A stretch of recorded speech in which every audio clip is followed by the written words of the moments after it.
What up, what up, what up, what up? We want to welcome y'all to Football Uncut. Of course, I'm Jonah Willard. My man Clayton Guillory is en route. We kick off the season with some Thursday night football tonight. I know everybody's tuned into their TV because we're a little desperate to see some football. You're talking about the old Canton game, the Football Hall of Fame game, the Jets and the Browns. You know, it's a little something that's better than nothing. You know, who would think we want to watch a Jets and a Brown game? But at this point, we'll take anything when it comes to watching football this year. But I can tell you where some excellent football has been being played. It has been on the youth football field. I got to tell you, I've been doing this a long time, and I can guarantee you this preseason alone has just really been dynamic and so forth. There's some dynamic matchups. Last weekend didn't disappoint. We talk about some epic matchups that took against some powerhouse teams. Some teams finished a game, some didn't. But it really gave us a look where we can start seeing where we can start putting these teams at in a ranking perspective. And we already told you once we get through our preseason, we'll be able to drop that following Thursday right here on this show. The top rankings from around the country is going to be right here on Football Uncut. So, man, I want to tell you, had some time up in Charlotte. I don't know about y'all, but, man, it's been hot everywhere. I don't care what state you're in. It could have been Florida, Georgia, Texas, Carolina. The heat index has just been crazy. In South Carolina / North Carolina, man, it was like 102, 103, but the heat index had to be at 110. So, man, I want to just encourage y'all to keep staying hydrated because we don't need y'all passing out there. We had a couple people passing out here, passing out there. Listen, if you're above your 50s and 60s, old people don't play with it. Make sure y'all Gatorade up the night before and take your little Pedialyte out there. Don't be shy. Because we don't need y'all passing out, man, on these football fields. So, listen, I want to talk about some things before Clay jumps on here. We want to talk about some matchups that took place even in the Charlotte area. At the 6 and under, I'm going to talk about the 6 and under as we get to the baby pounds. And we'll start talking about some epic matchups that took place, some in Savannah, some down, of course, in Charlotte, some in Texas, some in KC at the Clash. It was just epic football being played everywhere. But knowing better what we want to kind of see what teams would kind of start separating from the pack at an early age, or an early time, I should say, when it comes to in the season. So, at the 6 and under, we had our eye, of course. Bessemer always had some good young pounds, and we were expecting Bessemer to come out from Alabama with a good squad at the 6 and under, and a team that we've been hearing about, teams that we was talking about, but they're putting it together under Coach Kinkin. This one will be from Georgia elite athletes, and man, they didn't disappoint. It was some action to be seen down there. I can tell you this, without a shadow of a doubt, we were able to see that these two top teams would definitely deserve to be at least in the top 6. We'll see how it all shakes out. We still want to make sure we're getting all to all the regions. Arguably these teams could be in the top 3. And what do I mean by that? At the young age these teams are in hurry-up offenses, blocking schemes. I mean, crazy type of things of what you can expect at the 6 and under. And if you don't believe me, man, we have some great aerial footage from our guy, Amp Quality. He'll be on the tour with us nationally as we go around the country, getting these great aerial views where you can really see how these plays set themselves up. So I want you guys here. Talking about the hardest young steppers ever seen. It's the dream team. Baby start ducking when they see us on the scene. Yeah, who you think gon' end up with the ring? Or the dream team. Yeah, dream team. We'll pull up on your team. Hey, yeah, screaming GA. Dream team. Ain't no time to play. They know we going all the way. Hey, we gon' celebrate while the crowd say dream team. Only way to play is Coach can't wait. Yeah, they know how the dream team coming. They go sunny. Yeah, dime dropping dimes. Man, not be about no money. Yeah, flag, he too fat. He better not be about no running. Yeah, hey, cause he gon' walk you down. Him and DJ posted up with Pretty Boy Kai. Then my partner them. Showtime London pulled up with Ty Dollar them. Hey, Snap God got us going all the way. Hey, you can't keep big cars with him. Big play, Ray. Big Harry and Khalil fully focused. Big Milo stand on business. Glock 9 fully loaded. Hey, yeah, I got Paul, him and Gary got nice you dipping. He get real with Khalil and Sir Christian. I'm talking about the. So they're just trying to show you some of these teams are already developing at a young age. They call this the dream team, man, from Georgia Elite Athletics. They walked away with the trophy this weekend at the Carolina YNC Vibes at 6 and under. And, man, we'll just keep kind of going up to the age. And then another team that, listen, is going to be hard to beat. Now, there was a little argument here where they're saying, hey, you know, some teams had to play a lot of football. It was hot. But I can guarantee you one thing. What we had, maybe we had a preliminary of a national championship when we talk about the 7 and under matchup. No disrespect to the rest of the 7-year-olds because they're going to all have an opportunity to go ahead and bang it out. And, of course, we'll be in Houston, not this weekend, but next weekend we'll check out the teams over there in Houston. Then we'll be back up in the DMV, so we'll get a good look at a lot of the top teams from around the country. But, man, we really have our eye on these two teams as we get ready to start dropping these rankings. Bessemer took on Georgia Elite Athletics once again. Doesn't sound like a broken. I know it sounds like a broken record, but check out this matchup between the 7 and under Bessemer Tigers, Georgia Elite Athletics at a 7 and under. They don't believe that you can stand up with the best, yeah. Say you got some smoke, you trying to get up off your chest. Knock off a top 10, bitch, you wanna be impressed. This is 2022 MVP from the 6 and under number 4 here. Straight highlight film type of deal. Jesus blocks, set him up, comes back in, accelerates, breaks tackles, and this is a 7-year-old ladies and gentlemen. Takes it to the house. You got what you need to go and take somebody rank. Hey, better not write a check that you can't cash in at the bank. They gon' bash you if you ain't. Don't say you can if you can't. Hey, game of the runs off tackle, sets up his block, in and out move. Straight action. Last minute cut, lot of vision. Keep in touch. You know we love football so much. Hey, you Clay the co-host on Football Uncut. Hey, Josh ranked the players. We know he gon' do his thing. Hey, you shout out to Alfred. He produced the live. Reading his block once again, in and out cuts. Now he's faking himself out. Knock off a top 10, bitch, you wanna be impressed. Want the best, nothing less than your request. We a generation. Yes, they got a throw game too at 7 years old. This why the H beat they chest, yeah. Generation next, yeah. Line up for the smoke, who on the next? What the best got all the teams that they next. Acceleration. Next, yeah. See what I'm saying? So that is going to be a hard team to beat. Of course, Bessemer Tigers walking away with the trophy in a tight game, contesting 13-6. And you didn't see too much of highlights of that Georgia Elite Athletics. But let me tell you, just as potent on offense, they just came on the short end of that stick. But I can tell you, this is what you have to prepare for. If you're a 7 under coach, that's the type of offense you'll be defending. And as you can see from those aerial views, this is not just peewee football. Their offense is just as sophisticated as some of these 10 and 12-year-old teams some of these 12-year-old or 10-year-old teams, they doing all this quarterback power run. It's a little bit more sophisticated. So look out for Bessemer, Georgia Athletics, GEA is what they call them, out of Georgia. Now, 8 and under. This is where we're talking about two teams that may be a repeat. You're talking about RDU. Talking about Bessemer, and I know I'm talking a lot about Alabama right now, but if you notice, Alabama is really starting it from the ground up. They're really investing into their babies. And why do I say that? 6U, 7U, 8U. Now, it's a smart type of strategy as a program because these kids are going to have to grow up. Now, they're setting themselves up to be a national powerhouse at every age group, starting out early. Right now, take a look between RDU and So Icy. This was a matchup you wouldn't want to miss.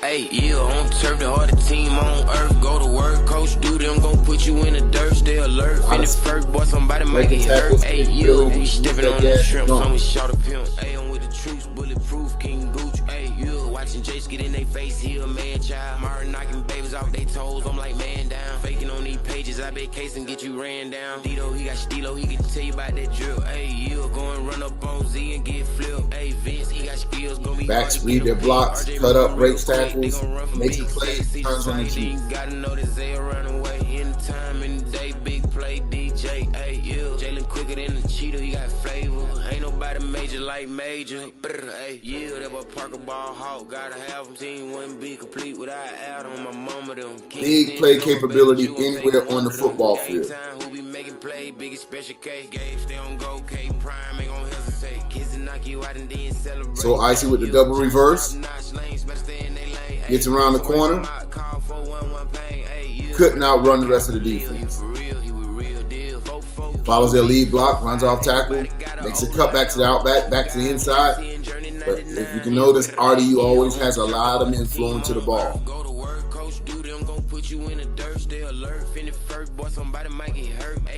They have an array of backs that can score from anywhere on the football field. This is one of the top teams that we feel will be taking and challenging Bessemer. And of course, Bessemer, we didn't get them on the highlight. It was raining, the sun was going crazy, but after one of their big wins, we caught up with them on the interview. We talked to Coach Blue. Coach Blue is probably one of the most dynamic youth football coaches. He's great for the age group, great for this whole division in youth football. We love what Blue does for youth football. I was able to catch up with his team after the game. Check out this interview, Coach Blue, Bessemer Tigers, defending national champs.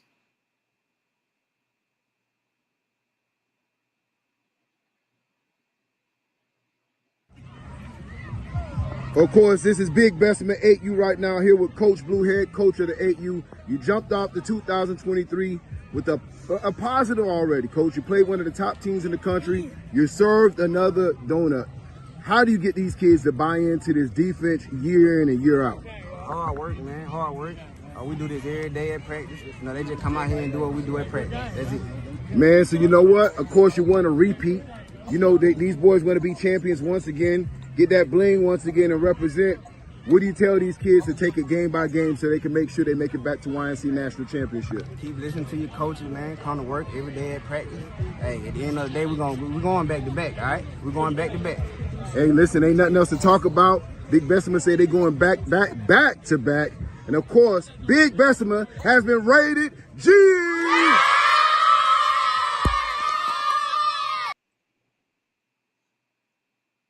Yeah, them boys had a good time out there. As you can see, that sun was beaming down. Bessemer at the 8 and under, which you consider them as a front runner for a national championship once again. And though, of course, the biggest matchup we see for them in front of them is RDU right now. And so as we start going up, of course, Voodoo didn't make it out. We talked about last week of people dodging smoke. Voodoo will be in Virginia, DMV. Let me tell you, DMV is forming probably to be a great way for us to conclude preseason. Some of the matchups out at DMV are outrageous. We're going to talk about that a little bit later in the show. But all the powerhouses are meeting in that one place. Of course, that's going to be August 19th through the 20th. It's going to be straight powerhouse football out there. Some most brilliant youth football minds are going to be in that one city. We'll be out on 4 football fields at Independence High School. We'll be in a stadium. My man, of course, Alfred right here. AG Sports will be in the building. We'll have replays. We'll have all the great action. Our usual production be on the scene. We couldn't really do our production in Carolina, because of the setup. It wasn't, a stadium setup. It was all fields out in the wide and open. So you didn't get to see our usual vibes. But we'll be back to normal. Don't worry about it. We'll be ready to go ahead and make it pop and make it do what it do. 10 and under. Man, who can beat the national champs right now? I'll tell you, early in the season, sometimes teams have little tweaks and they slow up. You want to see their offense or the defense is usually ahead of the offense, right? You usually have the defenses balling out, teams putting up 5, maybe 10, 12, 14 points a game. That's not the case with the Georgia Eagles. Georgia Eagles have improved vastly from last year to this year as a national champion, and I'll tell you why. Georgia Eagles has always had a tough defense. They always had linebackers that were hitching them out. They've always played tough defense from 8U all the way up to now 10U. The difference between Georgia Eagles now to this year is that Aiden as a quarterback, and I mentioned this last week, has matured tremendously. He's now reading the defenses. He's coming up to the line of scrimmage. He's seeing if teams are in a cover 1 or cover 2. He's seeing if there's press, if the defensive back is giving his wide receivers 10, 15 yards cushion. He's reading to see if the people go in motion with him. So a more matured quarterback now has joined that already tough defense. And if you have a tough defense, you can win championships. But if you can start adding that sauce to your offense, man, it's lights out, man. Take a look as we look at Georgia Eagles. And before we jump in that, let me set it up for you. It's Georgia Eagles Division I national champs. Then, of course, taking on West Orlando Jags Division II champs. They thought this was going to be a big collision. Of course, the head coach, Devin Hester, NFL guy, leading the West Orlando Jags. Both of these are respective champs in their own own area. And what I mean is Division I, Division II. And this was, again, it was a lot of rain going on this weekend. We didn't get too many highlights, but this is going to set the tone. Just a highlight here to kind of show you what a big game. It was really over once kickoff started. West Orlando Jags lasted the first couple minutes, but the heavyweight champ was just too much for West Orlando Jags to hang with. Georgia Eagles has definitely performed as Georgia Eagles Supreme. Check out the highlights real quick.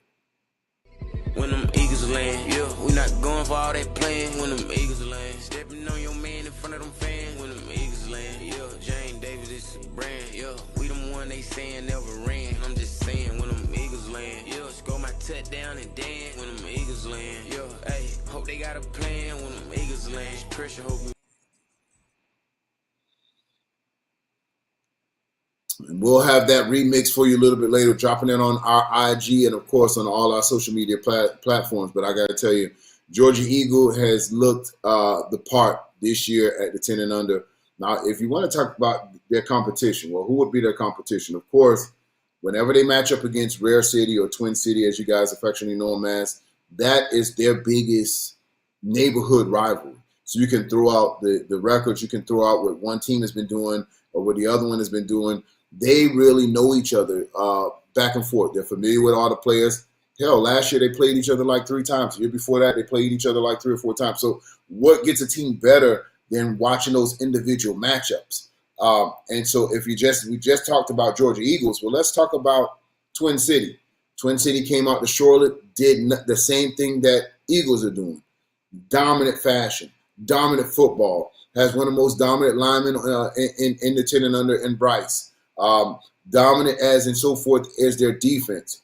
If I had to say a team that has been reflective of the Georgia Eagles, I would have to say it's been Twin City. The only difference between Twin City or Rare City, you want to call them, is that Aiden, I have to give the tip to his quarterback play. But outside of that, the top 2 teams right now, even before rankings came out, would have to go back to the teams that played in the national championship for the last 2 years. And you can see it as they play games this year, because I'm a true believer that we try not to bring in last year's performance to this year. There's always a lot of offseason acquisitions. You may have some new coaches. Yeah, you may have some parents who just don't even treat their kids the same. So you don't know what you're getting when you get kids to come play football consistently, right?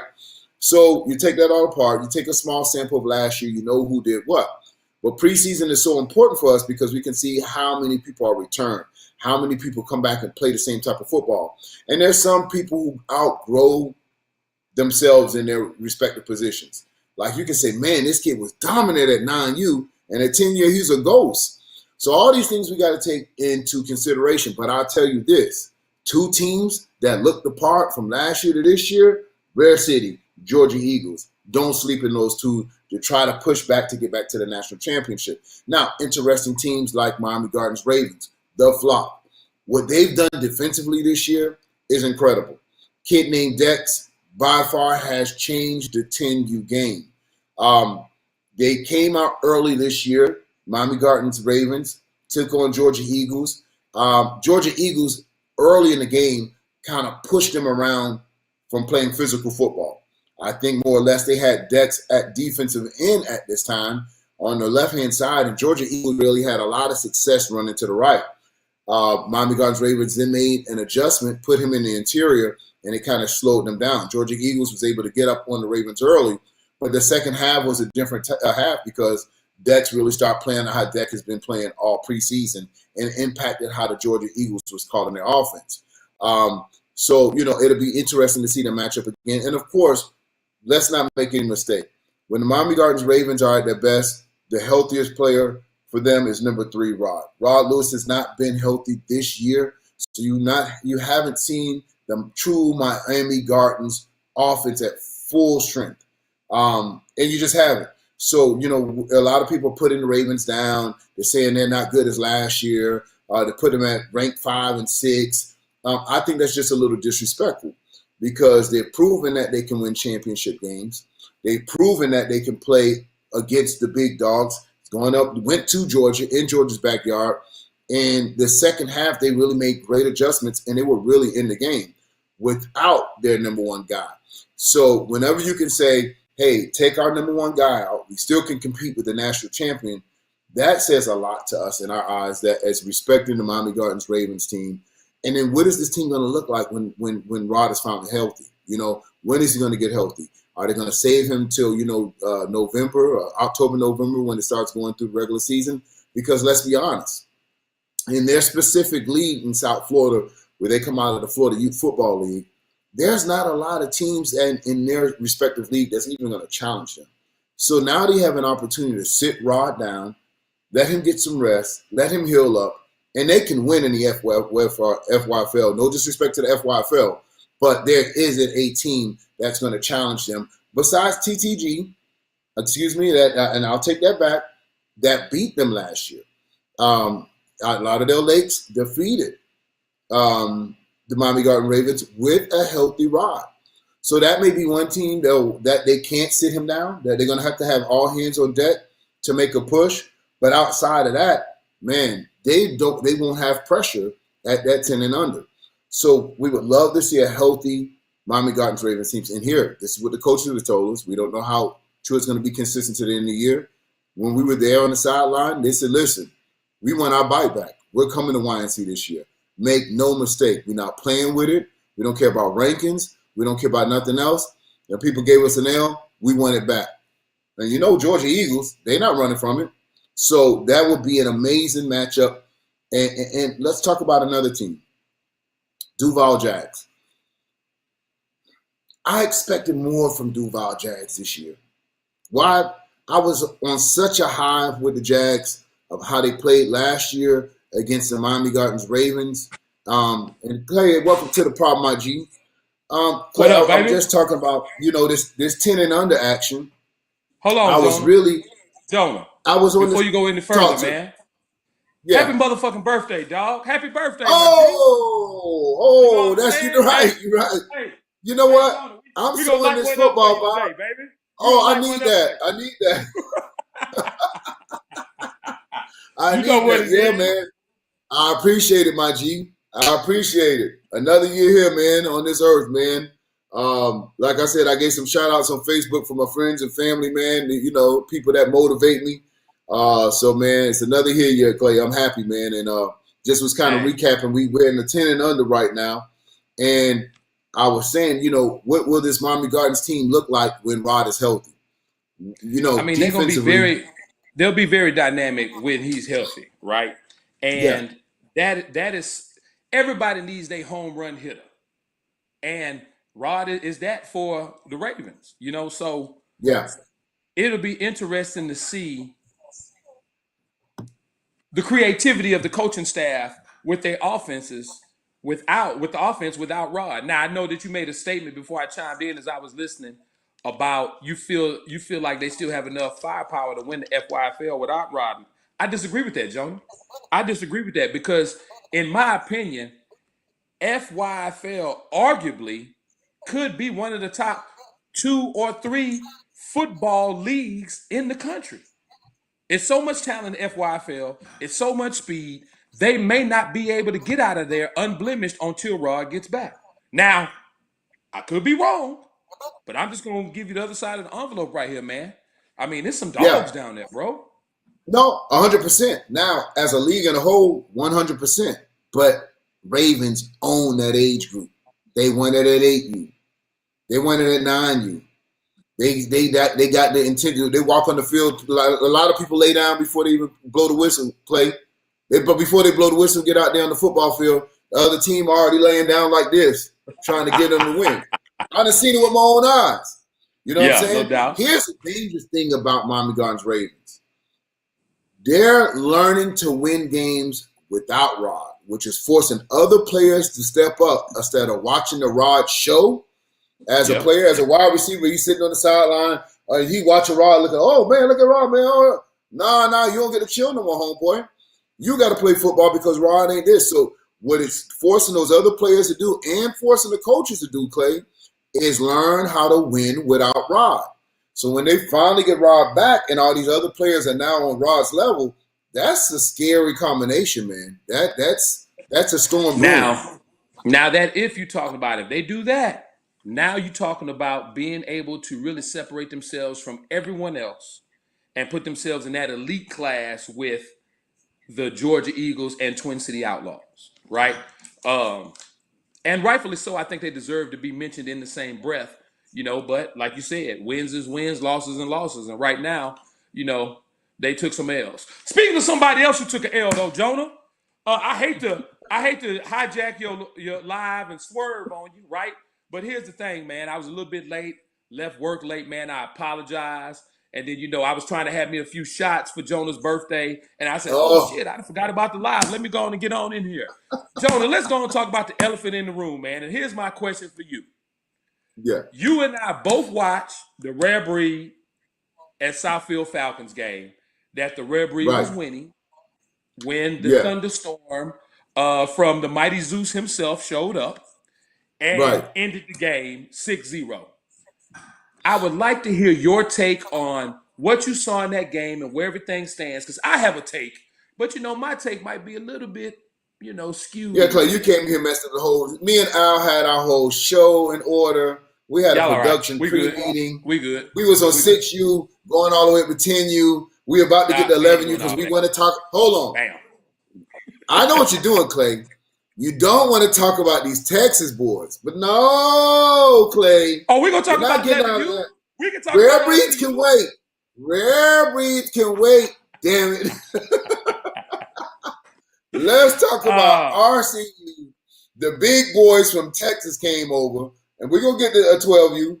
Let's look at 11U right now. Listen, Lambeau. I know they're one of your favorite teams. If anybody was gonna challenge them, you see him right here, baby. 100%. Hey, and they giving out shirts. I'm loving it. So this is a thing now. Clay, what size shirt you wear? 2X. I'm a big brother. All right. So Clay and I both wear 2X. Teams, if y'all want Clay and I to start rocking y'all shirts, y'all send us the 2X. We'll shoot y'all the address. Y'all got to dress my boy Al too. I think Al like to wear his shirts medium. He out there working out. So you know what I'm saying? Yeah. And if you got sleeves on, AG gonna cut his off. Yeah, you got to. Hey, send Al a sleeveless shirt. Yeah, exactly. Send Al a sleeveless shirt. Oh, he ain't gonna wear it. I'm gonna tell you now. But dog be in the grocery store. You, Jonah. So here's all right. So look, right. So Clay, I'm not gonna lie. I'm gonna give you this. Boy, if I ever saw a dynamic 11U player in my life, I gotta give props to the kid, the Bull. I gotta give him props. He is an athlete. He's a dog. He's one of those men on men. I think RCU's problem is they just don't have enough depth. Number one, they got some athletes. It's just not number 11 himself. They got 0, 26. They got some dogs.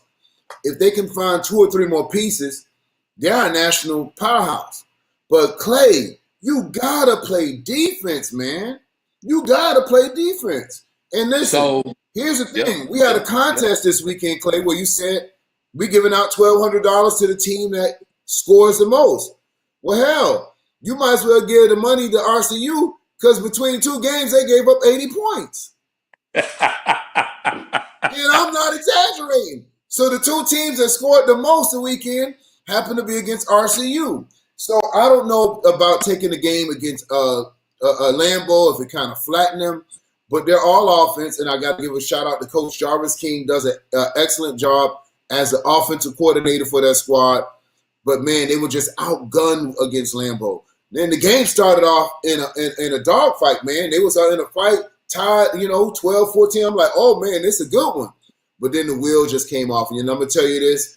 I noticed on the football field, Clay, Bull was just cramping up. They was asking him to do too much. He trying to chase the best players on defense, then trying to play offense, then trying to play special teams, then he trying to coach, then he was bringing in water, then he served pizza, then he served popcorn, then he came back to his defensive position. You can't ask a kid to do that much, and he just got worn down. So let's take a look at this before you make your comments. Well, after you look at this highlight, Clay, you tell me what you think. Let's look at Lambeau RCU.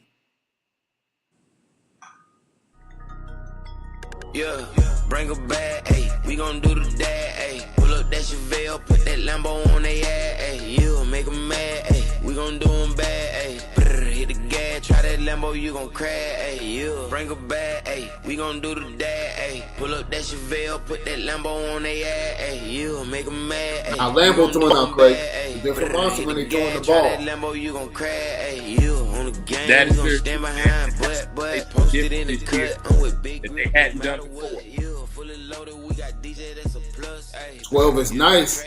Couldn't set up for the pass. Pocket collapse. Lambo is deep though, man. I mean, you gotta give credit Yeah. to Coach Howard and his staff. Look at Bull. Look at Bull. That's a grown man. A complete team from top to 12-8. bottom. Manageable game. AJ and Jaden up the scope, ayy. They don't want no smoke, got them running from Lil Yo, ayy. Maurice got them scared soon as And it start. This is where the wheels start coming off. Play. Screenplay. Read well. Missed Acceleration. tackle after missed Touchdown. Yep. Elijah come with Kai, you better get low. Tristan came with Allen, Big Chris came with Big O. LJ, that's my dog for sure. But they fight to get back in it. Bull scores. Now look at the score. This is competitive. 24-20. Fourth quarter. Yeah, man. And here's the thing, Jonah. That play right there, if my memory serves me correctly, that was on, I believe, 4th down. That's correct. 4th and 12. 4th and 12. You're absolutely right. Snatch out the air.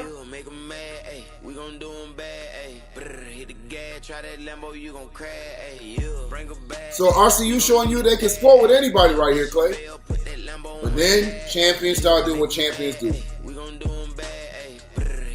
And that's the thing about Lambo that's been impressive this preseason. You look at the RCU game, you look at the Fort Lauderdale Hurricanes game. Hurricanes, yeah. Hey, champions are going to make plays when they need to make it. And as you can see right here, Lambo running away with it. Now, look at that power formation. That's our favorite formation right there. And Melo. Can't take nothing away from this right kid. there. Still the best in the game that does it. That play right there showed that safety needs to be in tackling drills all week this week. All week.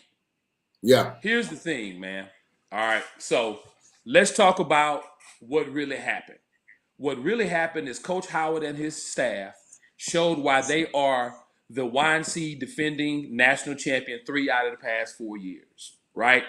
And here's what went wrong on RCU's side. Because again, anybody that knows, I walk from sideline to sideline. I like to hear what's going on. I like to see the vibe of the players, the coaches, et cetera, et cetera. RCU needs to focus on their defense, right? And they all need to get on the same page. I saw so many coaches yelling at the offensive coordinator.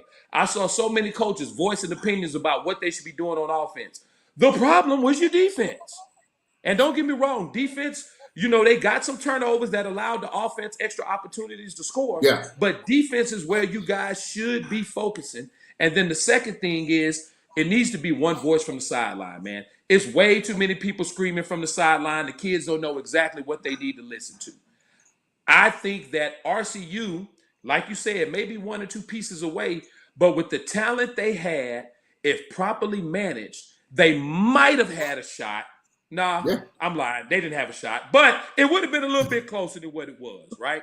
Now, with that being said, hey man, that Lambo, man, that thing purring. That thing is purring. You know what I'm saying? So shout out to Coach Howard. You know what I'm saying? He put up, 40 points against RCU, and then came back day 2. And as you and I both know, those rivalry grudge matches, hey, it's different. And he beat our Division II YNC national champion and a very good Atlanta Elite Red Dog team 14-0 on day 2, right? So that's the thing, man. Right now, and we all knew this. We all know this. That's why Howard showed up with my shirt, man. We all knew this. Lambo is the team to beat in these United States of America. Everywhere from Maine to Alaska to Hawaii. Hey, if you can't on 11, man, if you even want to be mentioned in the conversation, you got to wreck that Lambo, man, and that thing is rolling right now. And Clay, Lambo, we already know Lambo's Lambo, big Lambo. But a team that's up and coming, man, that I really was impressed with offensively too, have some dogs offensively. Rare Breeds took on Lambeau. I don't know if we had that highlight in the reel. I'll have to check with the producer. But if you look at how Rare Breeds took on RCU the following day as well, if we got them rolling. But here's the thing, Jonah. I'm seeing all these comments in here, right? I'm seeing, oh, Bessemer gonna beat them. I'm seeing they haven't seen NTB Bad Boys. Listen, I ain't never heard Howard scared to go play anybody. Anytime that there's smoke, he's like a firefighter looking for the fire, right? Yeah. It don't matter what YNC event it is. If you're supposed to be that team, he want to face you. He even had his own preseason tournament this year that all the top 11 U's in the country could have come to. So come on, man. Yeah, I'm tired of this. He ain't seen Bessemer. He ain't seen NTB. He ain't seen this and that, man. If you want to play Lambeau, man, I can give you Howard's number. Now, this your boys over there at that Rare Breed.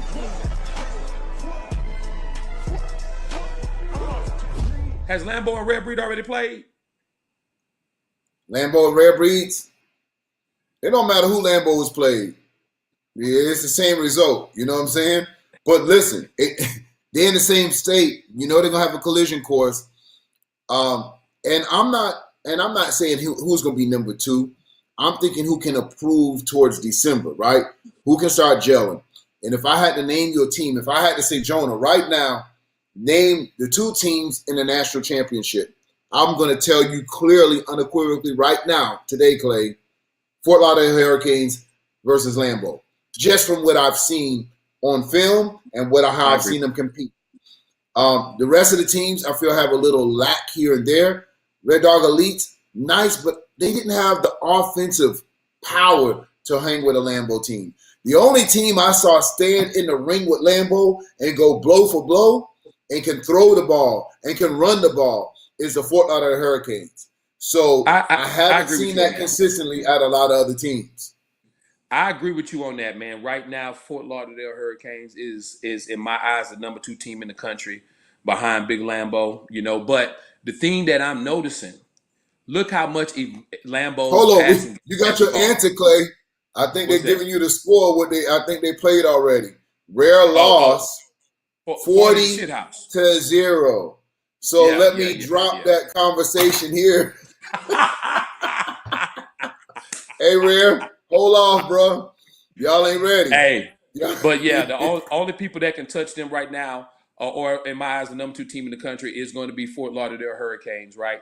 And the thing that's getting scary about Lambeau, as you noticed over the weekend, man, Howard has really evolved that offense with the passing game. And that's always been the question about Lambeau. What is their offense going to look like as they continue to age, you know, and the game changes for them from that power running scheme. And you know, a lot of people question Howard's coaching ability to be able to run the passing game. Hell, even myself, I'd question, man, is Howard going to be able to do this because he relies on the run so much? But you know what? Hey, man, all the great coaches, they evolve, and we are witnessing Howard evolve right in front of our eyes with that talented Lambeau team. Clay, I couldn't have said it even better. You know, I'm calling the game this weekend. I'm on Lambeau's side behind him, and I was teasing Coach Howard earlier. You know, he was talking about, man, I scored 46 points. I ain't scored 40. That last count caught. And so I had to show the video of him. He threw a post pattern. It should have been caught. It went right through his hand. An excellent drawn up play, well executed play. The kid just had to catch it. So they celebrated like they scored the touchdown. Kid dropped it. He on the ground, hitting the ground like this. And I said, hey, Coach, y'all ain't scored. Don't have me show the video. But I'm just saying, I said all that to say this. Howard has not been afraid to evolve. You'll notice a lot of some coaches, they'll have the same team, 8U, 9U, and they'll run the same offense that when he first got them babies at 8U all the way up to 13U. You can't say that about this Lambeau team, and I think that's what's scary because Melo used to be the focus of this offense. And if you were going to try to defeat Lambeau, all you had to really do is kind of focus on Lambeau, or Melo, I should say, and you might have some success. You can't do this now. Howard will put you in the spread formation so quick, and as you can see, throwing the post, running corner routes, running slants, they're really a dangerous team offensively. And what do we say about defense, man? They may have some little kinks. As you see, RCU was able to put some points up on them. I think they scored like 24 points. And Hurricane scored, I think, the equal amount, maybe 24 points as well. But how many teams can you say that in the country can score against this Lambeau team? So it's going to be interesting to see how this 11U play out. But we got to give credit where credit is due, Jonah. In my eyes, the number 3 11U team in the country right now is Atlanta Elite Red Dog. They came out there both days and looked very impressive, right? They looked good on defense. They executed well on offense. And here's the big thing. If we're being honest, their game against Lambeau, 4 or 5 different outcomes on 4 or 5 different plays, we're talking about a 6-0 game, not a 14-0 game, man. So you got to give props to Red Dog, man. They totally dominated. Rare Breed on day 1. And then came back day 2 and took like I said, the defending national champion, who in my opinion is pound for pound the best youth football team in the country, to the wire, or as close to the wire as they have been, with the exception of the Fort Lauderdale Hurricane. So guys, you got to hear me right now. Atlanta Elite Red Dog, in my eyes, is the number 3 team in the country right now. Coach Brad and staff, as they continue to work throughout the season, as they continue to gel, we might be having a different conversation where both 1 and 2 are coming out of Atlanta this year. Yeah, and number 9, I don't know if you notice, is a straight dog on their team too, Clay, for Red Dog Elite. They got athletes, so they got people to compete. Again, I think Howard has him figured out defensively. And what do I mean by that? They can score on any other team, but Howard always seems to shut them out. He really has them figured out where he can just match up well with them defensively. But listen, Red Dog kind of has him out. When you ever see Lambeau come out of games with 14 points, Clay, they average 30, 35 points a game. So for a Lambeau team to be at 14 points, even though you took an L, it's somewhat in a success early in the season. You can build on that. You see what I'm saying? Yep. Now we get to the age group you want to talk about, Clay. 12 and under. Hey, The I'm big here for the gorilla in shits, the Jonas. room all I'm here for the week. Listen, you got the mamas. Listen, you got the mamas online selling each other out. You know the game is lit when the mamas online. I'm on 2.0. I'm watching all this go back and forth. Oh, Falcondo, we don't see you. This and this. The mamas at each other, and I'm like, man, this is crazy. You know that it's gonna be intense. And then of course the rain happened. So before we talk about the rain, I think defensively, Falconda,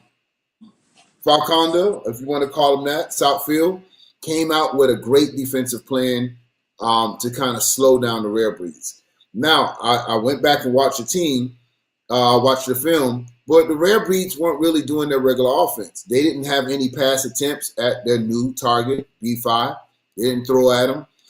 They were really just attempting to run more or less at them.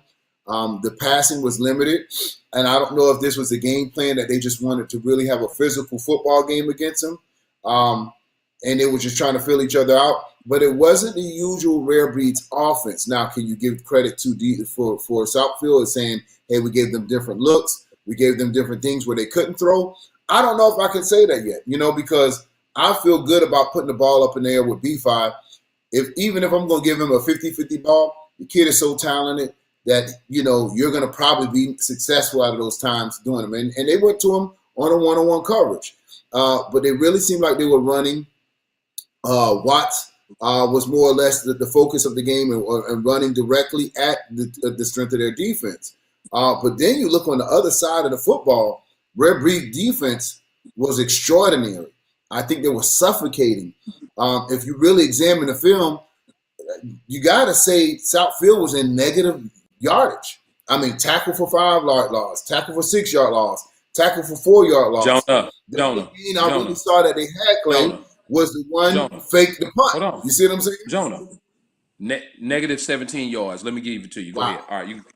Yeah. So, and the only thing that kind of get him out of there is that they had the fake punt, and fake punt, he was able to turn the corner. They banged him out of bounds. But outside of that, they had no signs of that they could move the ball against the Rare Breeds. Now, I noticed a lot of people saying, "Hey man, without that kick return, it would have been nothing." Well, here's what I would tell you, Clay. As long as I've been playing football, football Long has time. always had three phases: offense, defense, special And teams. special teams. I've Baby. never played a game where we play offense, or defense and special teams, or offense and special teams. It's a three-phase game. Once you digest that, then you're going to say, well, listen, my special teams is better than your special teams. It's part of football.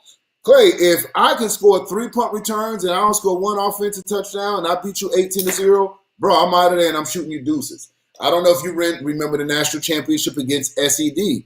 This is nothing new for the Rare Breeds. So take B-Fi off this team. This kid's a great talent. They're saying that the Rare Breeds are only good as B-Fi. Take them off the team, right? You remember the game against SED in the championship? They kicked off the ball. What happened? I do. Kickoff return. Punt return. Their first 5 possessions, they scored. So I got to tell you, man, you got to respect all 3 phases of the game. But what I will tell you this, Clay, as the game was progressing, I started seeing the offensive coordinator start figuring out 5 yards, 6 yards, 5 yards, start figuring out the game. So listen, it's unfortunate that it didn't end. They couldn't get 4 quarters of football. You know, I told Coach Mark, hey, get him up to Virginia. Let's finish it up. You don't want to run from it. We got a place for you in DMV. We got a stadium. We'll turn on the lights. We'll get the music. We'll get the vibes. Let's turn up. Jonah, you're being very politically correct about this thing, man. So let me go It's on my and give it birthday, to y'all man. I got how it these really is, because I know Jonah like to teeter both sides of the fence. He don't want to upset nobody. He don't want people's feelings to be hurt. He want everybody to be kumbaya. But I mean, this is football. Good. So here's the reality of it, man. As I watched that game, what I watched before Zeus, the god of thunder and lightning, came through, right? What I saw is a Southfield team, like you said at the beginning, that really came into the game with a great game plan. But what I saw is that those 2 and 3 yard runs was starting to turn into 5 and 6, 7 yards a gash, which means that defense was getting wore down. Now, just like you said, it's 3 phases to the game. So those of you online who saying, oh, it was a return punt for a touchdown, that's the only way they scored, let me tell you, had that game ended 6-0, guess what Red Breeze would have had? A motherfucking W. All right? So you can try to sugarcoat it all you want. Now, I do feel like that it's hard to really label a win and a loss based off of one half of football. But I do know Rare Breeds, and I do know everybody's talking about, oh, well, Southfield was going to make these adjustments and this and that. You think Rare Breeds wasn't finna make no adjustments? And anybody that knows Rare Breeds know that they are a better second half team than they are first half team. Man. Yeah. So honestly, and if I'm just being honest, I think that the final score on this thing was going to end up being 28-6. Rare Breeds, not Southfield. It was going to be, the final score was going to be 28-6 based off what I saw the first half. So here's what I'm throwing out there, man. And some people going to take it the way they want to take it. And that's cool, right? But here's the thing. Southfield refuses to come to a YNC event for whatever reason. All right? I'm not going to speculate on what the reason is. But here's the thing. Rare Breeds went to what I call an AYF production event. You can say what you want. The AYF directors is there with their shirts on. It's the main media person for AYF. So come on, man. Come on. Let's just call it what it is. It's an AYF production event. Our YNC champion went to an AYF production event, and when the game was called, they were winning. Whether if it was lightning, whether if it was flooding, whether if it was a motherfucking forest fire, they was winning. So therefore, it is what it is. Southfield, if you really want to play this game, I think you got 2 choices. Either now you go to Atlanta and play Rare Breeds in Atlanta, or come on to Virginia, man. Well, I mean, our champion went to an AYF production. Why don't y'all come to a YNC production? I'll even waive your entry fee for you. Matter of fact, you need a little travel money? Oh, Uncle Clayton might even have a little travel money for you. Come on down there and get that rare shit.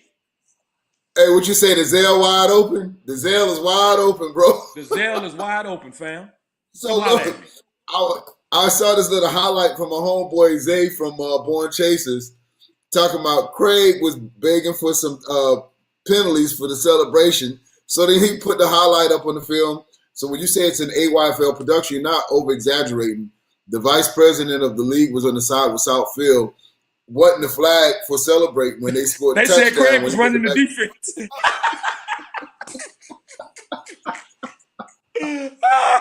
Oh man! So here's the thing. I've never throw been the a man flag. to count Throw anybody. the flag. Here's the thing. I've never been a man to count anybody else's pockets, but I will tell you this. I do know dollars and cents, and I can tell you, if AYF as a whole want them to get to Virginia, there's plenty ways for them to get finance to get to Virginia. Ask my national champions when they want to go play somebody, and if they have some problems, I'm a phone call away and we make it happen. It is what it is.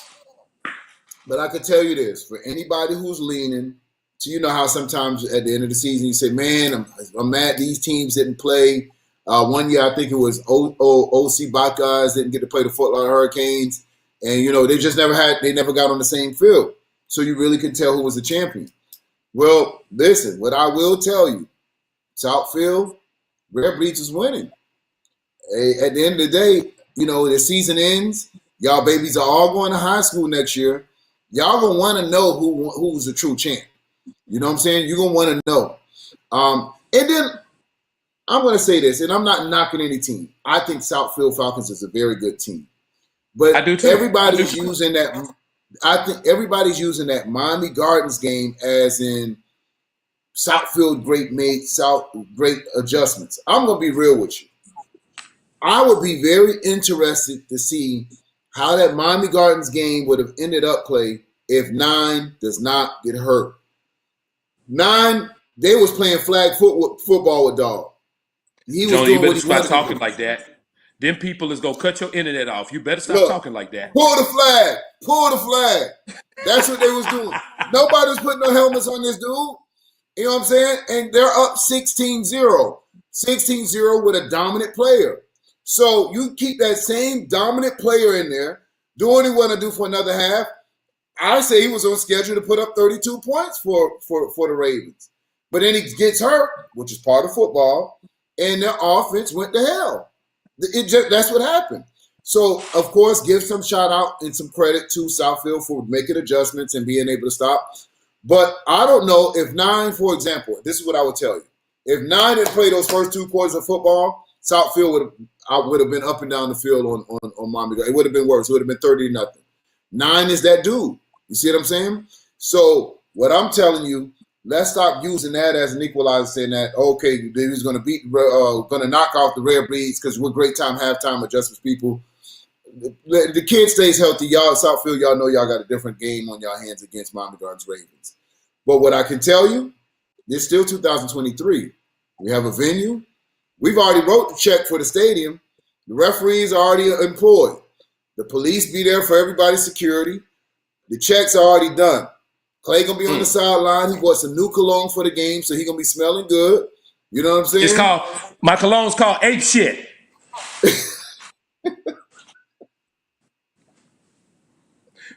Made by DeMarcus Flanagan. DeMarcus Flanagan. My new cologne's called Ape Shit by DeMarcus Flanagan. Okay, so Clay didn't pass our Christian Academy, clearly. You know? He failed. Oh, man, but it's all in fun, man. But look, what I can tell you with down in Charlotte is that the Division II champs was in the house. Boynton Bulldogs pulled up. They felt that they could have a sandwich game. Felt that, you know, Rare Beats would be a little in between games, focused still on that Southfield Falcons joint. They felt that, you know, that catch that the kid made, B5, was only a once-in-a-lifetime thing, that he would never do it again. Well, these highlights will beg the difference. Y'all check it out as we roll it. Rare Breeds, Bulldogs.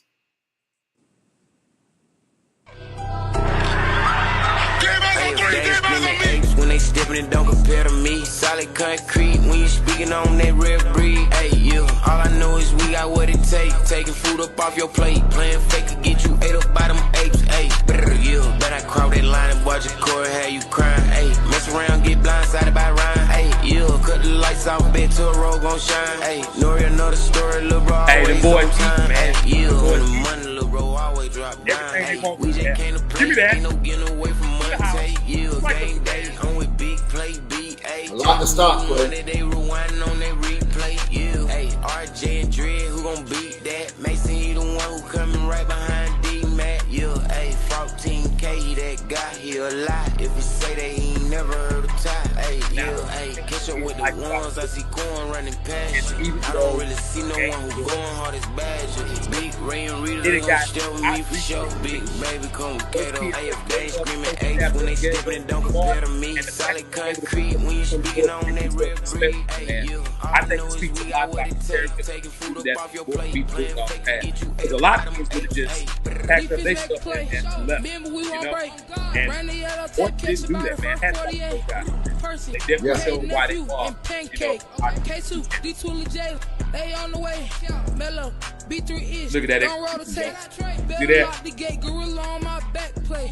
Robbery, going banana, we going 8. Okay. I'm Big Baby, they call me the biggest 8. We gon' rap the 8. Better play it safe. Give me that. Can't forget about 8. Thought you had it at 7. I'll take it. Yeah, 10 a dog. I promise you they on the way. I'm with Showtime. 44, grown man, bro. Grown man. O-line, D-line, no line. Joey last year said, I work too hard for this. No time. Shout out to Colt Mark, the I love it. prime time. Great job of reading the block right there in the open field. And after that, he just turned on your Come on. Rolling on top. Watch this play in the back of the end zone, though.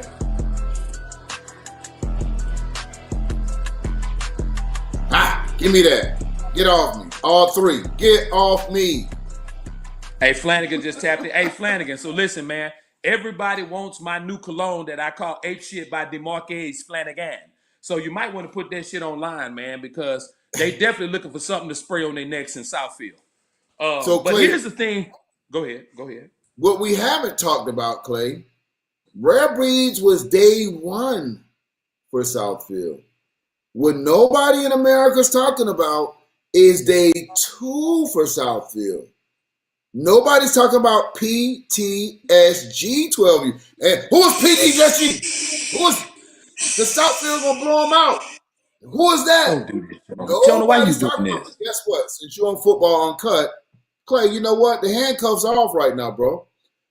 PTSG had Southfield punch drunk, leading the game right there on several occasions. Punch drunk. And so what I mean, my man, it was very close in the fourth quarter. They almost took an L. It was almost like last year when the Ravens had beat the Georgia Eagles and couldn't get past the vowel in the second game. They were that high. You know, sometimes you get so revved up for one specific team, you look past the other one. PTSG had Southfield against. Listen, if those 2 teams play 3 times, don't be surprised if PTSG won 2 out of those 3. I'm telling you, it was. Go back and watch the film, Clay. Go back and watch it. The film ain't gonna lie. Check it out.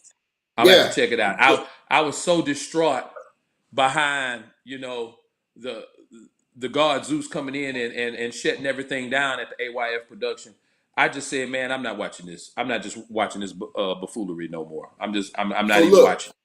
Clay, we got to reach out to PTSG. They got to get in this YNC. Well, I was a poet and I didn't even know it. You feel me? That boy spitting for his birthday. So any reps from the PTSG, holla at Clay or holla at me. You feel me? No doubt. But Jonah, let me ask you this. Yeah. Big games going down in Atlanta this weekend. Since we're on the 12U age division, we got to talk about DUA, the 2-time defending national champ at the 12U age division. That's correct. Versus Rare Breeds, the 2-time defending back-to-back national champion in this age group right now, man. How do you see this Man, thing playing out this weekend? epic matchup. This is what I think Courtney really wants to just kind of prove that it hasn't been lightning in the bottle for him. Well, this is the game he can prove it. If he's going to be truly that 12 and under national champ, back to back, the road all starts here. This is where something has to give. But as I see how this game is broke down, we already know Courtney prides himself on defense. So defensively, he's going to want to check it. They are excellent run stoppers and they're excellent pass rushers. I don't think their defensive backs have seen anything like what they're going to see this weekend. A lot of people just look at B5, but you look at the other wide receivers as well for Rare Breeds. They have 3 wide receivers that can take it to the house, just like we saw you on the highlights at any time, at any point, any time. If you make the mistake and roll coverage to any of those players, it's going to cost you on the ground and it's going to cost you for opening up. A lot of critics say, Rare Breeds throw a lot of 50-50 balls. If you just watch that film there was 0 50-50 balls. Those were dimes on there.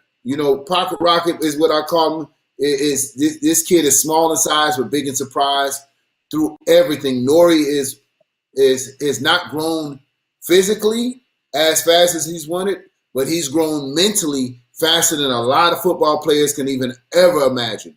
The kid, with his size, his limited size, can see the field downfield. He throws accurate passes. He is a polished quarterback. He can throw the comeback. He can throw the post. He can throw the 9 route. He can throw the corner route. And, of course, all these guys, these new guys are getting all the love and going viral, but they won't get any of that if the quarterback wasn't standing in a clean pocket, number one, because he's not being harassed. He's not being under harassment at all. He's thrown out of a clean pocket to the offensive line doing their thing. But, man, give credit to this quarterback. This is where it all starts from. Yeah, B-Fire can go ahead and do the celebrations and do all this once he's in the end zone. But if he don't got a quarterback, which he didn't have so much when in his previous team to get him to plays like he's getting now, it ain't no celebration. And that's what people aren't understanding. The kid to be his height, I want to say Nori's probably 5 foot, maybe 5 foot, playing up against a land of giants. These 12U kids, I'm 6'2". They're all my height. So how is this kid seeing down the field, Clay? How is he delivering these strikes? So I think the difference between DEA and Rare Breeds this weekend is quarterback play. Quarterback play of being able to really spread the defense out and take advantage of those going vertical. I think, listen, Courtney runs a great hard-nosed football. He plays old-school football. He's going to run the ball at you. And see, that plays into our Rare Breeds hands. Rare Breeds love to play bully defense. If you think you're going to out-physical 44, number 10, you think you're finna out-physical those boys up front, you got another thing coming. So if I had to say right now, man on man, and you want to bang, and you're going to see who's going to win out of DEA trying to out-physical Rare Breeds, I think you gotta really do counters and things to kind of try to misdirect that Rare Breeds defense because they're fast, they're aggressive, they want to hit the first thing that move, Clay, right? I don't see any team in America running downhill at Rare Breeds and pushing them back 5 yards to play. I just don't see it. Let me tell you, man, that right defensive end for Rare Breeds is a dog, is a bona fide grown man. Now, here's the thing. If DEA wants to have a shot, and I'm going to be honest with you, Jonah, I hadn't even seen DEA play yet on 12U. But I know the coaching staff and I know the coaches. If DEA wants to have a shot of beating Rare Breeds, Courtney Jackson is going to have to call the most dynamic offensive performance he's ever called in youth football. Because everything that he's done before has either been predicated on him having the most impressive and physical and dominant offensive line, and it's involved a very talented running back. And when he did spread the ball, it involved athletic quarterbacks that can run. All of those things are out the window when you're going against Rare Breeds. They're going to be too well disciplined. They're going to be too fast to the ball. I remember one play, Jonah, they swarmed to the ball so fast, I feel bad for the kid at Boynton. Now, one thing Courtney does have is that he's got the experience of the last 2 past national championships. But Mark has 2 with this team, and 4 in a row if we really, and his staff, if we really want to count numbers, right? Yeah. These are the things that are all going to you have to take into account. But the thing about it is, Rare Breeds is so dynamic. You know, they can beat you with the pass. They can beat you with the screen game. They can beat you with the run game. They can beat you with the quarterback rollout game. They can line up in power and put it down your throat if they really want to. And Right. you got to take and as we talked about, 3 phases of the game. Their special teams is stupid. They like a Jamaican track team out there. So I think it's going to be interesting to see how this thing shakes out, Jonah. You didn't give me a final score. Give me your final score before I give you mine. Man, it's gonna get ugly. It's gonna get ugly. I don't think DA can score against that Rare Breeds defense just because of the style of football they play. It might be 24-0, Clay. 24 shithouse. Okay. Well, listen, man. Of course, I'm rolling with Rare Breeds, but I do feel like Courtney will be able to muster up at least some points on the board, right? Because let's talk about their strengths. They always going to have a physical defense. They're going to blitz the house at you. They're going to man up with their great athletes in the secondary, and they're going to force you to do something to make them get out of the blitz. And not a lot of teams have been successful with it over the past couple years. And that's what I tell people all the time when they ask me, Clayton, how do you beat DEA? You have to have an offensive line and a running back that knows how to pick up the blitz protection. You find someone that can pick up the blitz protection, then you have a chance to beat them because they gamble every time they blitz, right? So with that being said, I know with that Rare Breed staff, I know how they coach. And I know when that OC in his bag, man, he one of the best in the country, if not the best in the country, right? I think you got to put him in the same category that we look at Keefe with, that you look at Rod Mack with when we're talking about offensive play calling. So with that being said, I think final score on this one, man, is going to be 28-6 Rare Breeds. Yeah, so same point, almost close to the same thing. I think if DA gets behind Clay, they're going to do something that they're not used to, passing the ball. And that's where it gets dangerous for them. You know, if you go down 14-0, you get a little desperate, you want to try to get some points to get back in the game, you put that ball in there, you throw it against Badger, you throw it against other cornerbacks, that ball's coming back the other way. And I think that's the difference of the game, that Rare Breeds may force DA to do certain things they don't want to. And if they punt, they will pay. If they punt, they will pay. So on 4th down situations, they may try to go for it. It may be 4th and 12, Clay. And because you know if you punt it, that might be a touchdown. So they may go in on 4th and 12, try to throw it downfield. Ball might be coming back the other way.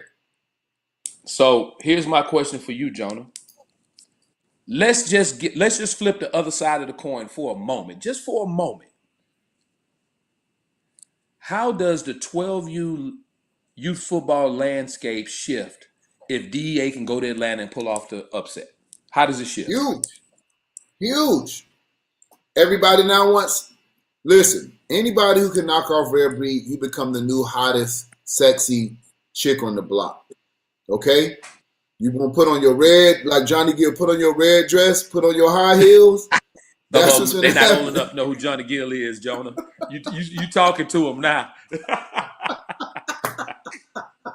You know what I'm saying? That's what's gonna happen. DA can pull off that upset. They now become the sex. And listen, and Courtney knows how to use that to his advantage. He did that a couple years ago where he had everybody come to him. RDU came out to him. OG Ducks came out to him. Oh, and listen, that's another game we got to talk about too, Clay, when we get to this 13 and under. OG Ducks are in the house. Keefe and them have landed in the A. So that is going to be some good football out there this weekend. But yeah, if DA can pull off that win, the whole landscape has now changed. Of course, then you would look at DA and Southfield might be in the top teams, but you know, I'm still challenged after seeing, you know, I'm still stuck on that PTSG game that they deserve to be in the conversation. You know what I'm saying? And I go back to that game again, but I really think you're right, Clay. I think if that goes for a quarter, it was going to get a little ugly. I really think it could have been in the 20s, and I didn't really see them being able to, unless it was something like field position. I didn't really able to see them to be able to put a drive against their Rare Breeds defense. They were just they were just swarming, man. They was crazy. That was one of the best defensive game plans I've seen that Rare Breeds defense put together.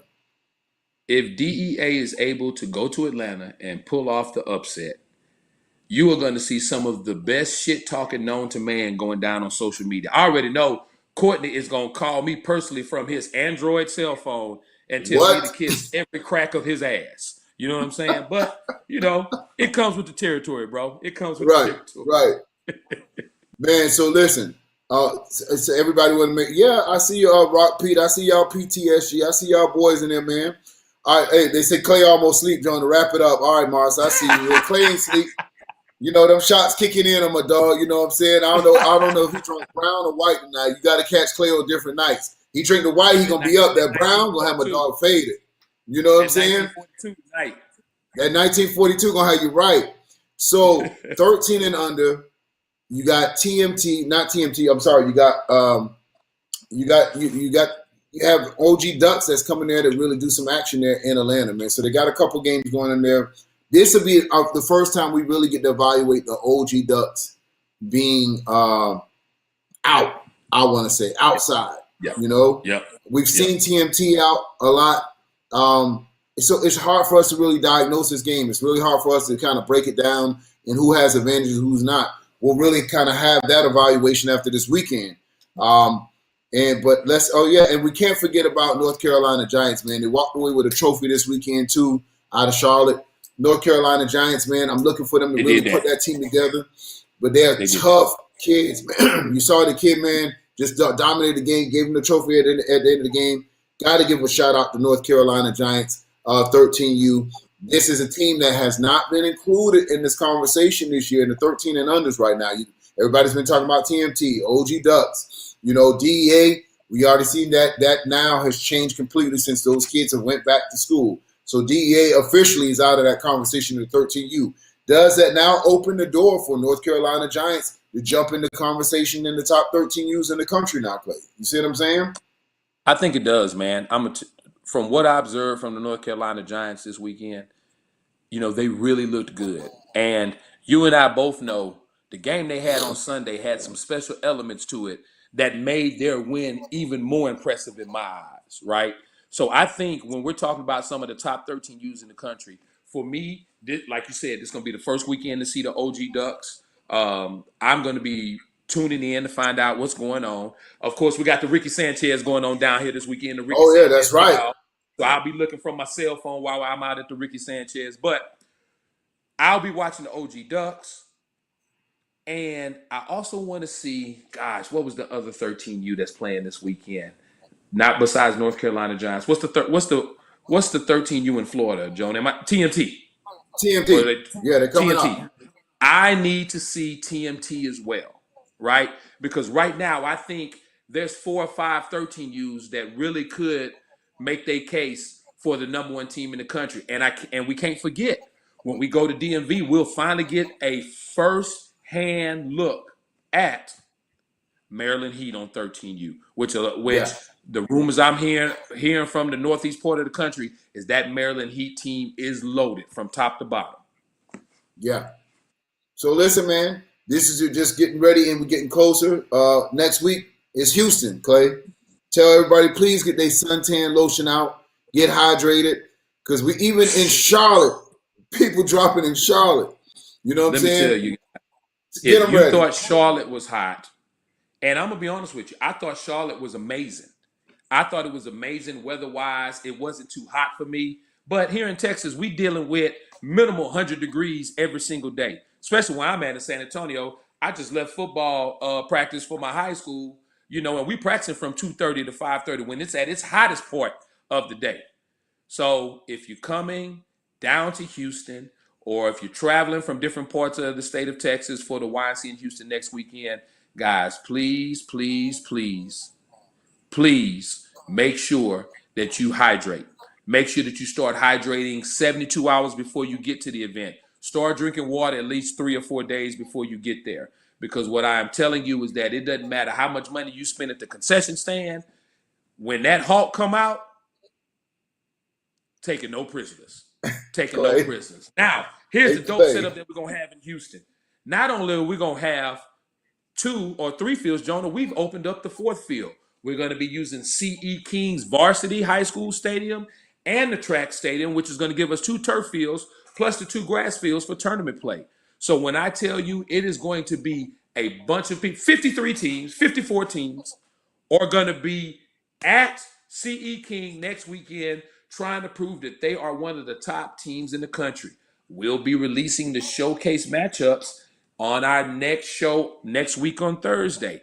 And we'll be releasing how that tournament bracket is going to look. Because I can tell you, man, if it's anything like it was in Charlotte, that tournament bracket is just as competitive, if not more competitive, than the actual showcase games. Clay, I'm gonna let you deal with this comment here. This is gonna fall into the Clay category here. This is so. Vernon says battle is horrible for youth football. The way the coaches talk to 6 and 7-year-olds and 8-year-olds and 10-year-olds and 12-year-olds, I seen it's horrible. Grown men threaten to do physical harm to kids for missing a tackle or dropping a ball or fumbling a ball. Players using profanity towards referees. It's not good behavior. The coaches cussed at a kid, Clay. What's your response, Clay? So Vernon, here's the deal. This does not just happen at the YNC or battle, as you call it, right?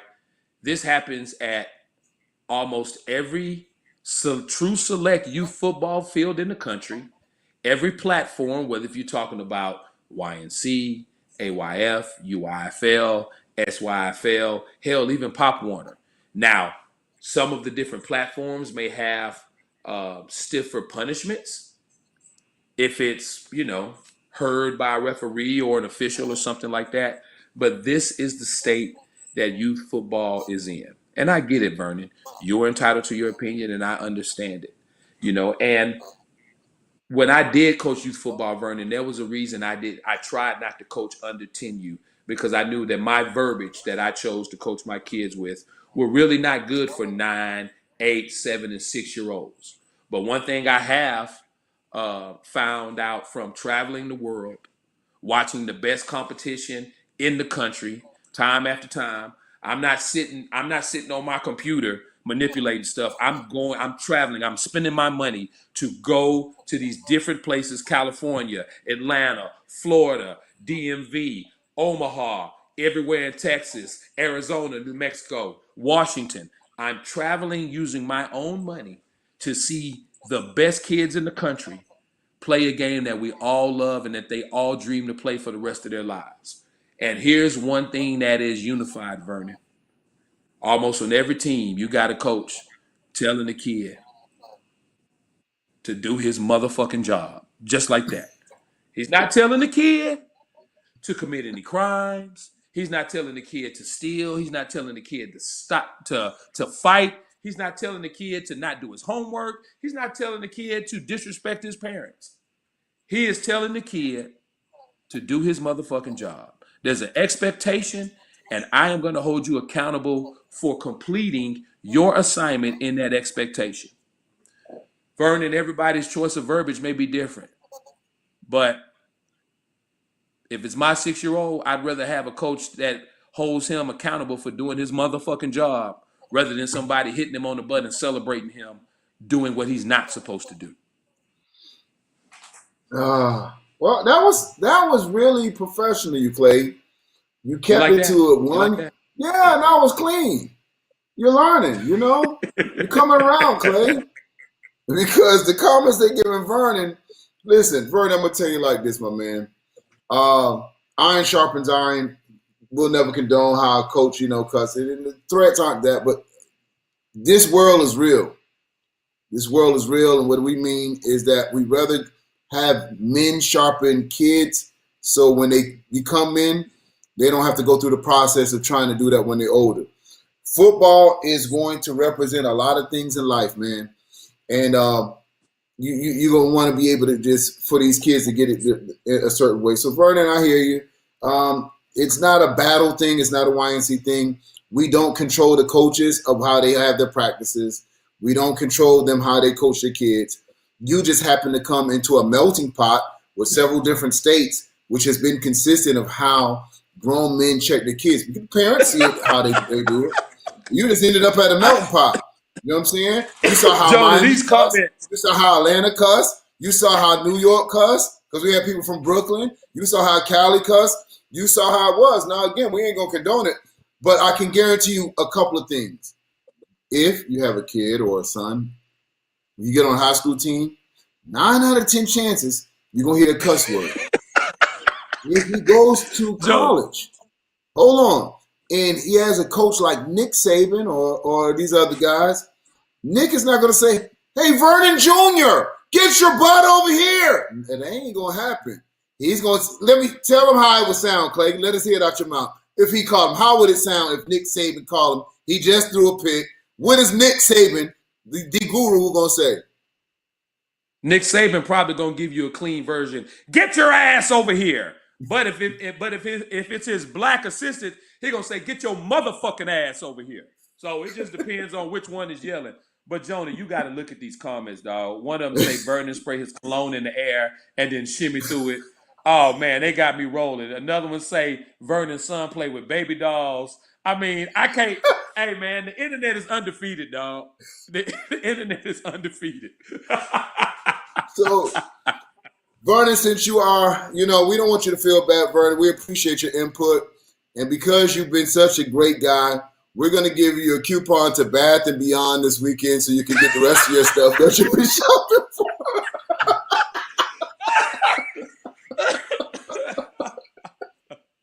Knock yourself out, Vern. Don't do my man Vernon like that, man. Don't do my man Vernon. And stay away from the strawberry kiwi section, Vern. Don't do it. Hey, stay away from strawberry kiwi. They said, Vernon, choke yourself and not with your hands. I can't deal with it, dog. I can't deal with it. Oh man! So what I do want to say about the 13 and under, Clay, that nobody's really talking about. Hold on, man. Give me a second, bro. Vern, you set yourself up, man. I was minding my business. It's my birthday. I was trying to get in and out this episode. You know what I'm saying? I wasn't messing with nobody. But when I saw this paragraph come across my whole thing, who wrote this paragraph? What happened? And I'm so, no. So Vern, man, listen, man. The baby's going to be all right. Vernon is part of the hashtag Swagless Monkeys. Oh, Vernon. Man. All right, knock yourself out of the Bath and Beyond. We got you, Vernon. So 13 and under. The new rising stock. If I had to say, Clay, a team that has really started impressing me, I got to say TMT. Why I say that? TMT went up to Maryland this weekend, played the Mob, went into their backyard, Clay, and beat them 22-2. Damn. Yeah. Is that all? So whenever you go flying, you take a flight, and you go in somebody's backyard, and you come in their house, you sit down and you eat their chicken, you eat their red beans and rice, and you come over there and you kick over the table, and they beat you in your own house 22. That's a problem. That's a problem. One thing my mama told me, Jonah, don't ever let nobody come up in your look. You go ahead and take a loss out there at the schoolyard. You might can take one at the bus stop. But you come in this yard, bro, I don't care if it's King Kong. You don't take no L's in your own yard. I said, all right, Mama, I got you on that. Even if you got to cheat, you better get that W. Yeah, you better bite something. But if it moves, be like Mike Tyson. I can't stop reading the comment. They say Vernon be punching air.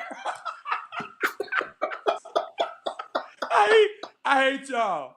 I hate y'all. Oh, man.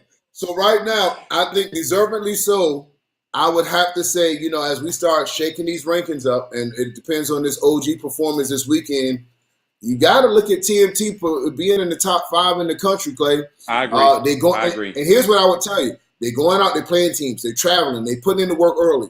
They're like in their 5th preseason game already. So shout out to those guys. Bonnie, head coach down there out of the Fort Lauderdale or the Lauderdale Lake area. And listen, anybody going up there beating the mob, shutting them out, and putting up 22 points, that's a big deal, my man. That is a big deal. No, I agree. Because one thing about it, the DMV area is one of the hardest places to play in. Because one thing I do really like about the DMV area is they gonna click up. If you coming in and you playing anybody from that Delaware, Maryland, Virginia area, they gonna click up against you. The crowd is against you. You'll see not Rare Breed. You'll see City Life and Walking Hornets fans together booing the shit out your ass if you done came up to the DMV and you from another area, right? So it's always a competitive, hostile environment. I always enjoy going there just because I love the burger spot in DC called Z Burger, right? But to do what you just said they did, yeah, we would be idiots not to have them in the conversation for the top 2 or 3 in the country on 13U. Yeah, because I don't know another 13U that can fly into the mob backyard and beat them that way. Again, it's going to be interesting to see how these other 13Us develop. But right now, TMT has definitely, their stocks have definitely rose. And I can tell you another thing that where the stocks has rose at, pink daiquiris. Vernon has put a new investment for pink daiquiris. The stocks have risen on daiquiris. Vernon's coming. All right, I'm going to stop. I'm not going to be childish. I apologize, audience. Y'all know I'm better than that. Yeah. But, man, so listen, this weekend, shout out my man, Born Chasers. Look for some exciting football, great matchups, Saturday and Sunday, the entire weekend. Clay, give us the rundown. Ricky Sanchez, San Antonio, what's the vibes, my man? Man, so the Ricky Sanchez is going down at Cornerstone Christian High School this weekend, Saturday and Sunday. Games start at 8 a.m. and on both days, the last games start at 8 p.m. on Saturday and Sunday. So he's got a loaded up schedule, man. I think Ricky's got 42, 43 teams in his event. Right now, everything in this event is going to be running clock because, again, we want to try to keep the kids out of the sun as much as possible because in Texas, this shit is for real, right? Yeah. If you sit there and have to play 3 games in a row, you're liable to leave in the ambulance, But we cannot allow the heat here in Texas to keep these kids from getting prepared. So, man, you're going to have some of the best teams in the region, some of the best teams from San Antonio, some of the best teams in Houston. You got a few teams coming down from Dallas sprinkled in, right? And then in South Texas, which is close to the border of Mexico, RGV, we've got some teams coming up for that, man. It'll be a very good precursor to the main event that's going down next weekend at C.E. King High School in Houston, Texas, the YNC preseason series H-Town. You know what it is. So, and Ricky Sanchez, is there 1 or 2 teams that you think that will stand out nationally on the stage when we start bringing in all our rankings? Any teams that really stand out to you that you feel pops into a top 10? So, of course, you've got Gold-Blooded Titans 10U, who's been to YNC semifinals the past 2 years. They're going to be at the Ricky Sanchez. There's a 7U that is very, very competitive. They looked good at the West Johnson Memorial event a couple weeks back. They go by the name of Space City.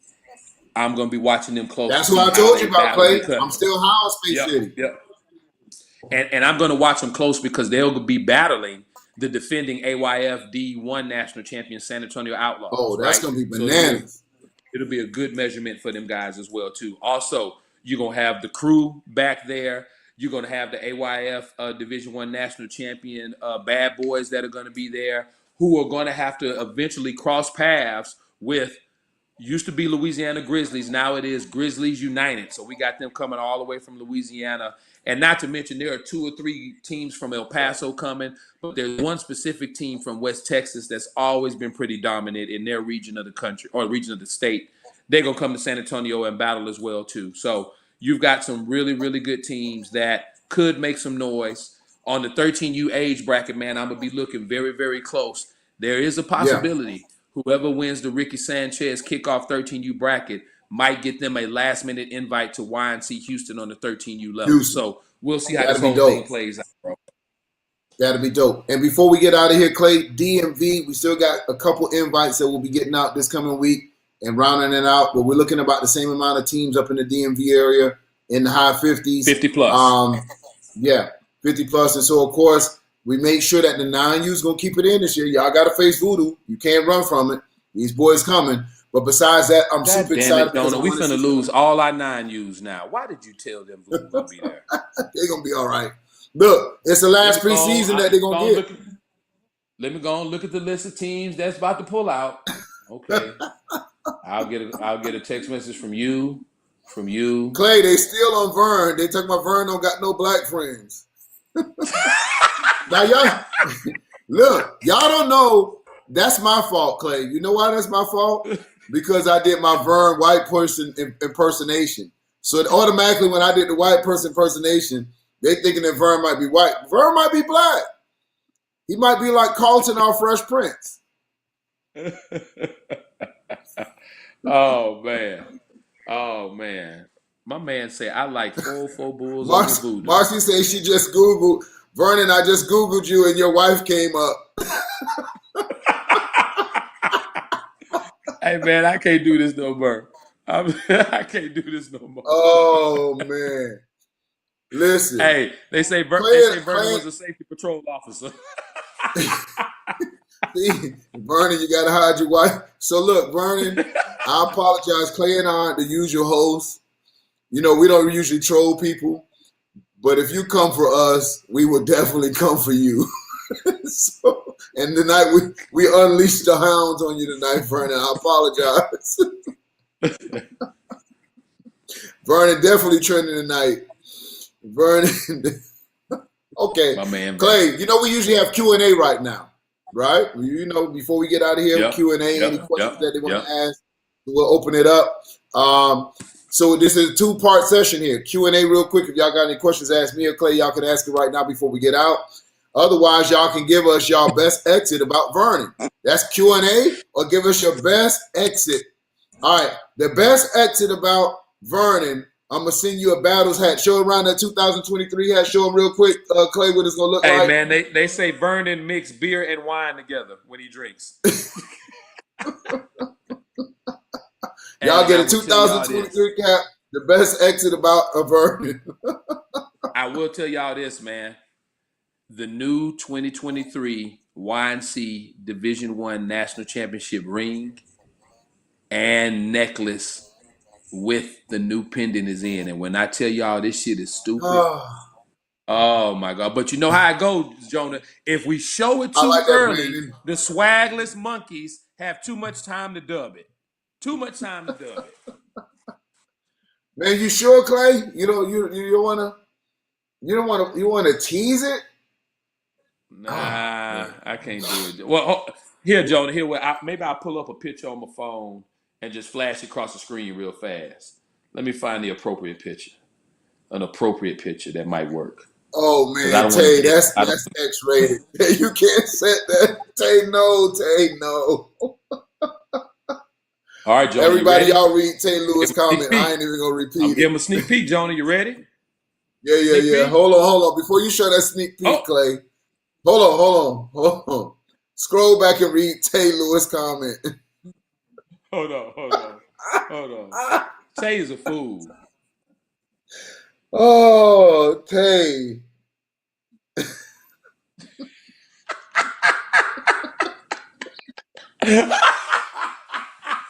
Something's wrong with Tay, man. I know we football uncut, but Tay, we just gotta leave you with that one right. Hey, send Tay the hat, Clay. Tay got it. I got one for you, Tay. Oh man, that's crazy. man. So Clay, sneak peek. I don't think nobody got time to do it, bro. This went in long time development. And if they do, we can just make sure our entire group would just jump down on that person and dub them Swaggerless Monkey of the Year. Listen, this is what we're gonna do, Clay. We need to go to our jewelry designer, right? And create a raw monkey, right? A monkey, you know how them baboons don't have no hair on their ass, that little pink booty? Yeah. You know what I'm saying?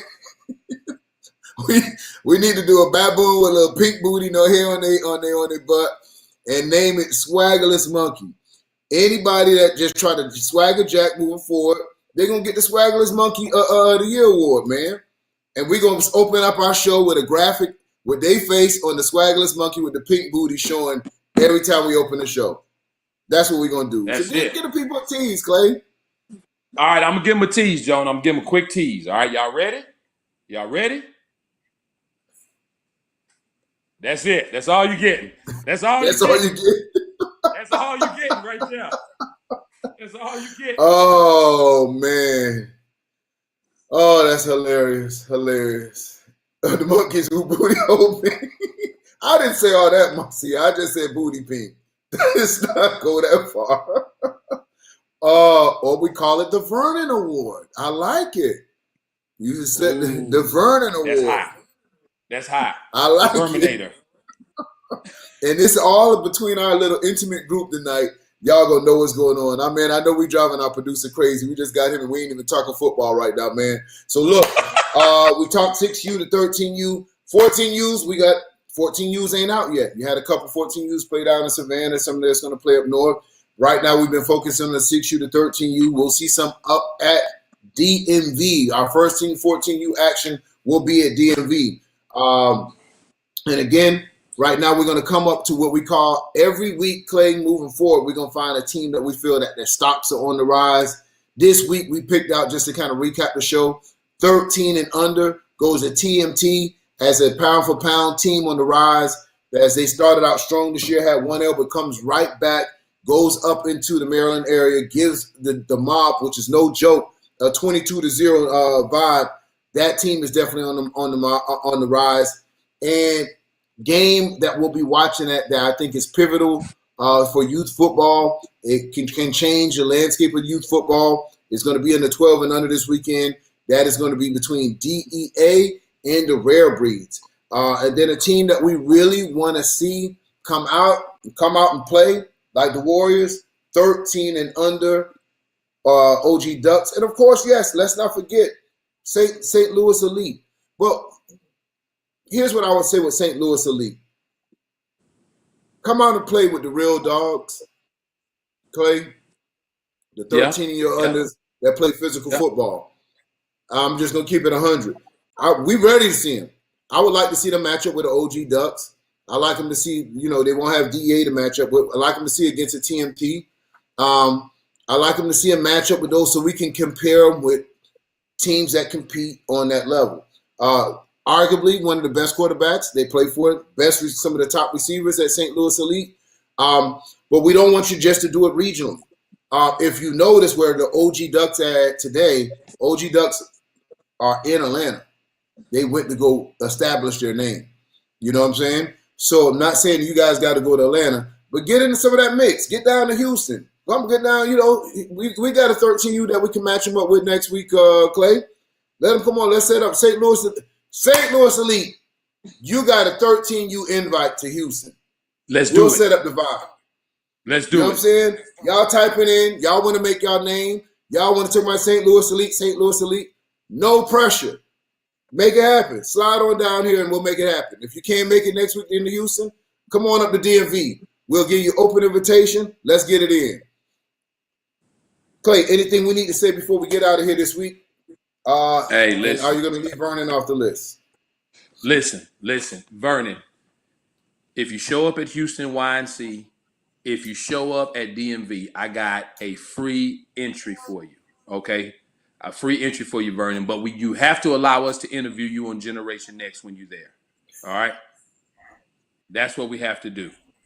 So, hey, it is what it is, guys. But I'm Vernon, no problem, man. We have producers that produce Atlanta Housewives. We'll be glad to go ahead and let you get your spot over there and fit you right in production, my man. We'll get you right to work. Tyler Perry buying up everything. We got work for you, my man. Ain't no pressure. You know what I'm saying? So listen, man, we thank y'all for joining Clay and I. And of course, my man Alfred in the background. We'll see you next week. It's going down. Ricky Sanchez going down in San Antonio. Big Zay doing some things with Born Chasers this weekend. We'll be this weekend. Let's gear up for Houston. Get y'all suntan lotion ready. And right after that, DMV. And then we drop the national official rankings, baby. And that it will be the road to the YNC National Championship. Of course, I'm Jonah Willett, my man Clayton Guillory, Alfred in the background. Same place, same time next week right here on Generation Next, Football Uncut.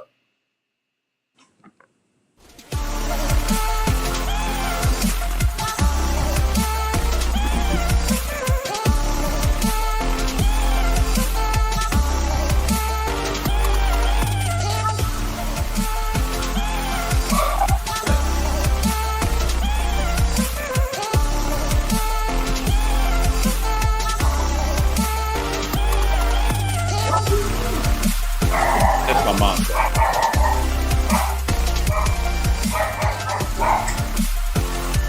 So what did Ricky Sanchez? Girl, we was talking about the Ricky Sanchez on the show, huh?